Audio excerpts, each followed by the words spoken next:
Well, you might have missed it if you blinked, but the first major domino in the postseason portal frenzy has already fallen for the University of Michigan.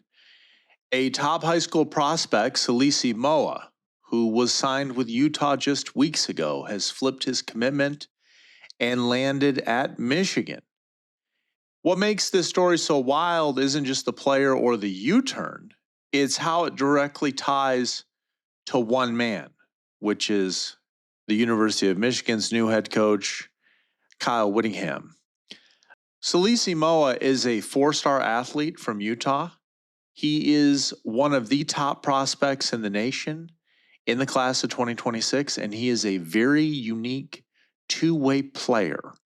And so we have some highlights here that we're going to go ahead and show. Feel free to enjoy them. You can see the athleticism that this kid has. Once you get done with those, I'm going to get into the story here, how it ties into Whittingham. Or if you don't care to watch them, feel free to jump forward to the story, and I'm going to get into that. The highlights will be posted on the screen now. Really clean up big hits like that. That's very well played by this Fremont defense as this punt away. Caught at the 28. Oh, nice shifty move there. Bit of a return here for Fremont. It's Salesi Moa across the wall up to midfield. Good.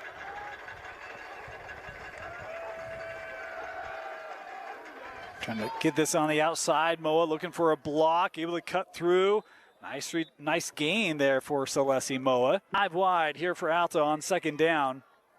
Brown gets this ball out quickly, caught by Pagel, hit immediately, but a pickup of 6 there on the reception. Second down to Tagaloa. Gonna step up, has Moa taking a shot, got him, touchdown Fremont. A little bit of a crease. Pagel's starting to find a little more room. Quick throw on the slant, caught, first down, as Evan Morton coming up with his empty backfield here for Brown. A little pump fake, looking over the middle, intercepted by Moa. A diving pick. He just tracks that pass, and then he goes. Second down. He's going to take a shot. Moa's behind the defense, caught in stride. Look out. Salesi Moa to the 10, 5, touchdown Fremont. If he can pick up the first down. Inside 2 to go here in the third. Cooper throwing it for Moa, has him, caught, first down Fremont. I mean, we've talked about, Jeff, we talked earlier on. Cooper in because Tua Tagovailoa's helmet came off. Throws out. Boy, I like this play. Out to Moa. Got to stay in. He doesn't.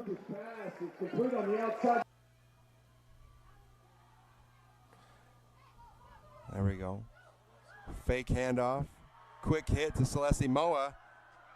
Takes it, and you put him in the open field, and he puts back in and just weaves through the Roy defense. Him straight to the ground.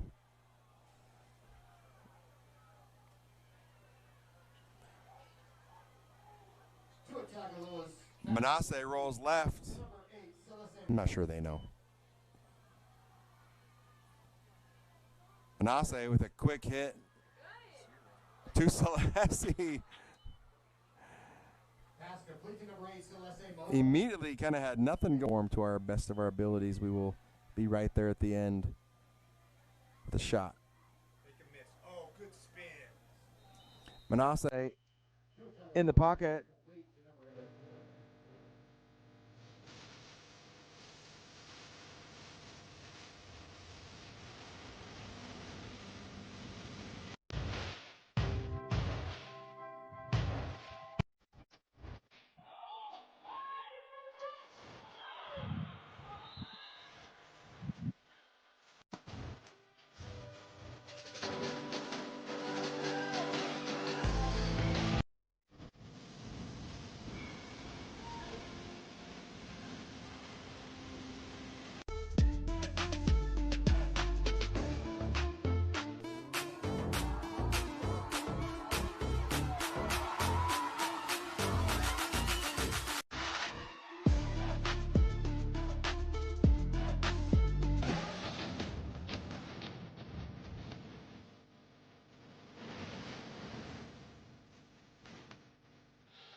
is killed. Now you have to deal with Salesi Moa. Manasseh Tuatongaloa throws it out to Salesi Moa. He has his space. The ball's on the turf. No, they're going to call it down. Keep going. Tuatongaloa takes the snap, looking deep. Going to go short. Moa, the catch. Breaks free. Moa is loose. Inside the 30, down to the 25-yard line. Trying to play outside leverage. Trying to go to Moa. Yep. And he wins the matchup for the two-point conversion. He didn't play outside enough. On the half. Down 21-8. Moa on the end around, cuts it up. Moa's got a first down. Play. Because the solidity happened so far downfield. Always glass half full, Sly. Catch is made on the outside. That's a first down. Okay, getting the ball to Salesi there. You got to get back in this football game. You're down by 14. Shout out to Will Nixon, who was working the T-shirt. There it goes. Gun. There it goes. There it That's goes. open. There it goes. That's caught. There it goes. Big gain for Fremont. Salesi Moa. Corner end zone. Let's see. They're going to sneak Bodie over there. Yep. Yep. Jump ball. Catch is made. Touchdown. Salesi Moa. And now you don't have numbers to the other side of the field. He won the jump ball. I mean, that they've been practicing that all offseason. That's easy work right there. The number one player in the state, you can't go one-on-one. You cannot go one-on-one. He's 6'3", got about a 38-inch vertical. We're giving it to Hadley right here off the left guard. Tuatongaloa is going to throw it outside. Moa, touchdown Fremont. We have a tie ball game. Or you can do that. Bigger role for Hadley this year. He'll line up here to the left to attack a little wide open in the end zone. Touchdown, Fremont. That is Moa in motion. They'll give. Oh, how about the little pass that caught and just out of bounds? How about the create? That's not good for me. Hey, I have confidence in you. I don't. 3rd and 1. Quick throw. It's Moa. First down and more. Moa hitting the brakes. He's got it inside the red zone. Salesi down to the 14-yard line. Another. Tuatongaloa over the middle. Has a man. That caught. And oh boy, I think he's got the first down.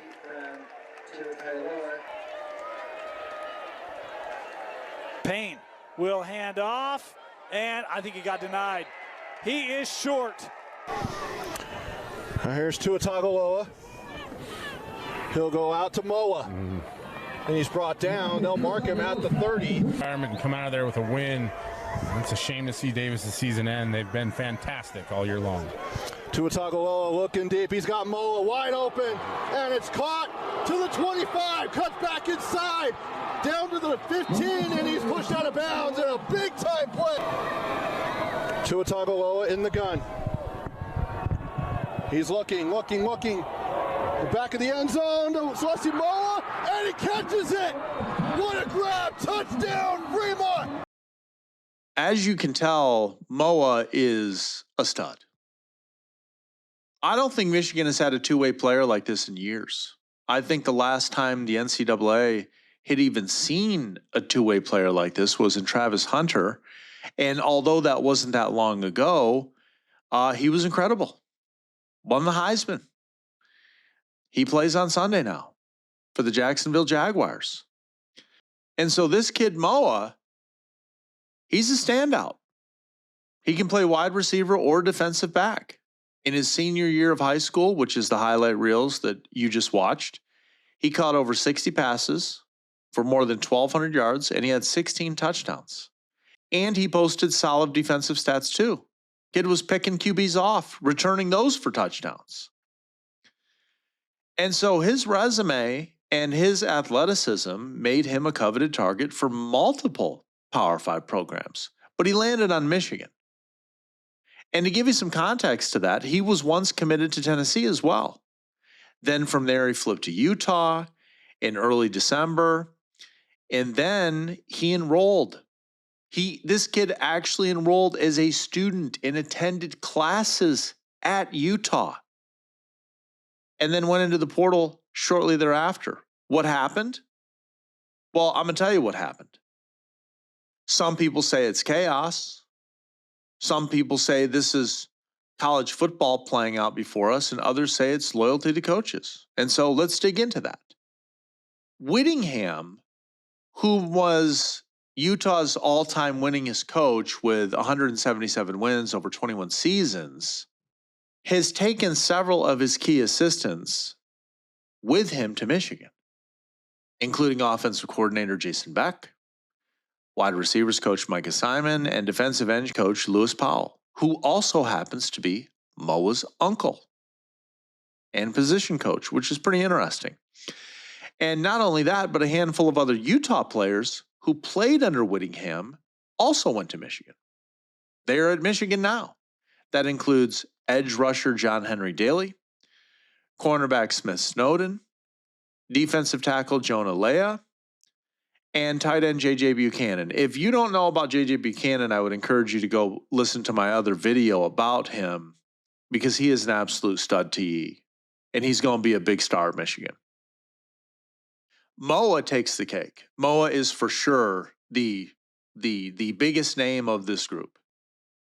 And he was fresh off a signing and enrolling at Utah, and then he entered the portal and he chose Michigan. And so that is not a coincidence.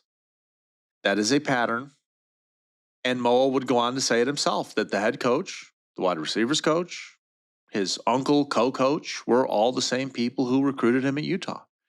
And when they went to Michigan, he wanted to go there with them, naturally. He knew the coaching staff. He had built relationships. And those same coaches now control his role at Michigan. That's huge for a player who has options, because options matter for these kids in 2026. And so at Michigan, under the new staff, he's going to be expected to play wide receiver, which is his preferred position. I would not be surprised if he plays on the other side of the ball too, though. It's going to be interesting to see how this plays out and how this new regime has this plan for him and some of the other players, because there's going to be changes. This Michigan football team is going to look a lot different this year. And Moa had said that the Big Ten offer was one of the biggest stages in college football. And it doesn't get any bigger than playing at the Big House. And he would be absolutely right about that. It's a landmark in college football. And so for a top prospect eyeing the next level, that stage matters. You put all these components together, even though he enrolled at Utah, it makes sense. Moa's move makes sense. And so I want to talk about portal mechanics briefly, because I just want everybody to understand this, that this was different than simply reopening a national letter of intent. Okay, in this case, he technically was a Utah athlete, and he was enrolled and then opted to put himself into the portal. And he did it shortly after Whittingham's departure, reportedly under a do not contact tag, by the way, which usually indicates that a player has already decided on a destination while complying with NCAA portal rules. And so this is a pivotal point, because this wasn't a slow recruiting battle. It was a clearly calculated decision, timed around coaching changes, coaching movement, and that movement being Whittingham to Michigan. And as you can probably imagine, reactions have not been muted about this. There's been frustration. Utah's AD even got some backlash for a social media comment about Moa's flip after weeks on campus.